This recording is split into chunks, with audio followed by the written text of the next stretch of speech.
पियाई कैसे आन कई दिहलू, दूधवा पियाने कैसे आन कई दिहलू।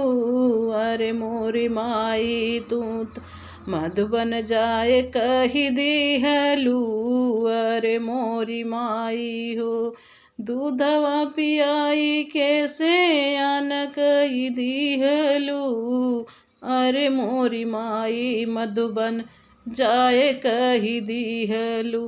खाई के पियाई के पढ़ाई और लिखाई के पाली और पोसी माई, दूसरे के घरे कई बिटिया के कैलू पराई। मोरी माई हो दूधवा पियाई कैसे यान कई दुमाई हो, दूधवा पियाई कैसे यान की हुमाई हो। अरे मोरी माई तू त बिटिया पराई करू, बापई तो आवई मोर बाहरे से आव।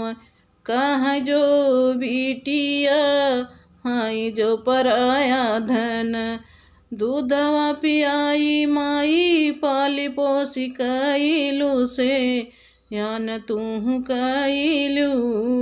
बिटिया पराए घर भेजी तू दिहलू।